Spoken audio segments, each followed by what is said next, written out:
Merci. La parole est à Monsieur Camille de Rocca-Serra. Merci, Monsieur le Président. Ma question s'adresse à Monsieur le ministre de l'Intérieur. Le 12 décembre dernier, l'Assemblée de Corse adoptait à une large majorité le principe d'une collectivité unique regroupant la collectivité territoriale de Corse et les deux départements de l'île.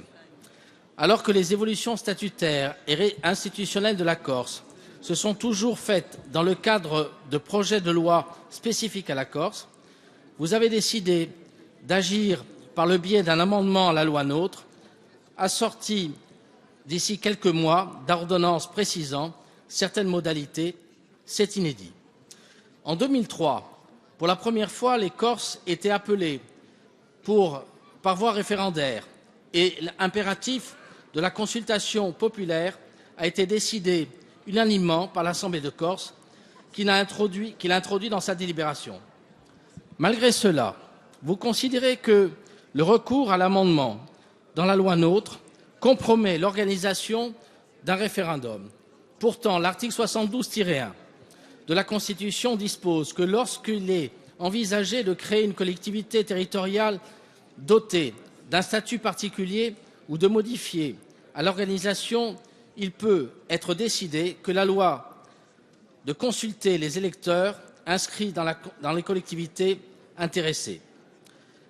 Vous proposez l'entrée en vigueur du nouveau statut d'ici 2 ans, écourtant considérablement les mandats des conseillers départementaux et territoriaux qui seront dans cette année sans connaître la date exacte de publication des ordonnances et les modalités pratiques de la fusion. Je pense là au personnel, aux administrations, au patrimoine, aux dettes de ces collectivités. La perspective d'une fusion précipitée, que de lourdes conséquences sur les commandes publiques. La parole est à Madame Marie-Lise Lebranchu, ministre de la Décentralisation et de la Fonction publique. Merci, Monsieur le Président, Mesdames et Messieurs les députés, Monsieur le député Camille de Rocca-Serra. Depuis plus de 2 ans maintenant, le gouvernement a entrepris un dialogue serein, fructueux, apaisé avec l'ensemble des élus de Corse, saluant d'ailleurs au passage d'immenses progrès faits en termes de sécurité, de justice, saluant la fin de la violence qui était tellement lourde à porter pour les Corses, et avec Manuel Valls d'abord comme ministre de l'Intérieur, puis avec Bernard Cazeneuve, les moyens ont été développés et nous avons pu parvenir à cette sérénité du débat. L'Assemblée de Corse a délibéré. Elle propose la création de cette Assemblée unique. Nous vous l'avons dit avec Bernard Cazeneuve le 6 février devant l'ensemble des élus, il y a une alternative.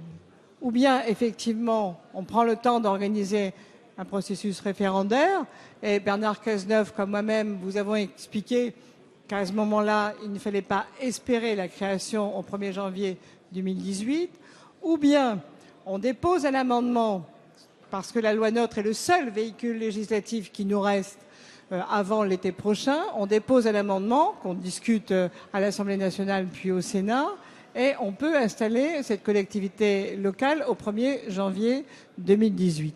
Et en fin de débat, Monsieur Camille de Rocca-Serra, nous avons bien dit que c'était aux élus de Corse de se prononcer sur la méthode. Il était important de déposer cet amendement en heure et en temps, parce que si le choix est fait, il faudra encore avoir un véhicule législatif. Maintenant, les voies sont ouvertes dans un discours apaisé que nous avons échangé avec vous, avec l'ensemble des parlementaires. Nous savons que nous pouvons réussir, mais l'alternative existe, à l'Assemblée aussi, de s'en saisir le plus vite possible. Merci. La séance des questions au gouvernement est terminée. La séance est suspendue.